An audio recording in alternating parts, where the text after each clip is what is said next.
Hello friends, রিবু activity চ্যানেলে তোমাদের সবাইকে স্বাগত। আশা করছি তোমরা সবাই খুব ভালো আছো। আজকে আমি তোমাদের সাথে ঘরোয়া পদ্ধতিতে খুবই উপকারী একটি হেয়ার অয়েলের প্রিপারেশান শেয়ার করব।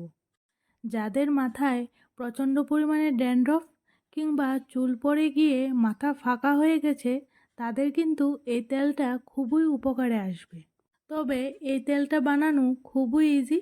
তোমরা একবার বানিয়ে মাসের পর মাস ব্যবহার করতে পারবে। এই তেলটা বানানোর জন্য আমি এখানে নিলাম কালো জিরে, সাদা সর্ষে, তোমরা চাইলে লাল সর্ষেটাও কিন্তু এখানে ব্যবহার করতে পারবে, নিম পাতা, লং, তুলসী পাতা, পেঁয়াজ, দুব্বা ঘাস, হরতকি, মেথি, অ্যালোভেরা যেটাকে আমরা ঘৃতকাঞ্চনও বলে থাকি, কারি পাতা, জবা ফুল, জবা ফুলের পাতা, আর নিলাম 100 ml নারকেল তেল। এবারে একটা প্যানের মধ্যে নারকেল তেলটা নিয়ে নিলাম। তেলটা খুব সামান্য গরম হয়ে যাওয়ার পর এর মধ্যে দিয়ে দিলাম কালো জিরে, মেথি, সর্ষে, লং, হরতকি।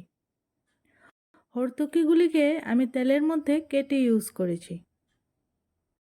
এগুলি সামান্য ফুটে আসার পর এর মধ্যে দিয়ে দিলাম গ্রেট করে রাখা পেঁয়াজ, জবা পাতা, কারি পাতা, নিম পাতা, তুলসী পাতা, দুব্বা ঘাস, জবা ফুল আর অ্যালোভেরাগুলি। এখন সমস্ত কিছু মিক্স করে নিয়ে এগুলিকে 15 মিনিটের জন্য ফুটিয়ে নেব। এই তেলটা ব্যবহারের ফলে 100% নতুন চুল গজাবে আর চুল পড়াও বন্ধ হয়ে যাবে।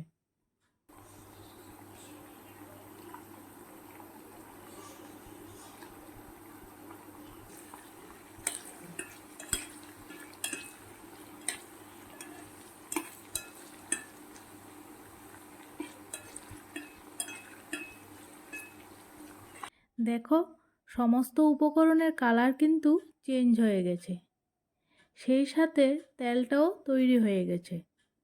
আমি যেভাবে বলেছি তোমরা যদি সেভাবে তেলটা বানিয়ে ব্যবহার করো, তাহলে কিন্তু তোমাদের চুলের কোয়ালিটিও ভালো হবে আর হেয়ার গ্রোথও হবে। এবার তেলটা ঠান্ডা হওয়ার পর একটা বাটির মধ্যে ঢেলে নিচ্ছি। এই তেলটাকে তোমরা সপ্তাহে 2 থেকে 3 দিন স্ক্যাল্পের মধ্যে ধীরে ধীরে স্মুথলি মাসাজ করবে আর তার 2 ঘন্টা পর শ্যাম্পু করে নেবে। তাছাড়া যদি ওভারনাইট রাখতে পারো তাহলে আরও দ্রুত রেজাল্ট পেয়ে যাবে। এই তেলটা ঘরে বানিয়ে অবশ্যই ট্রাই করো।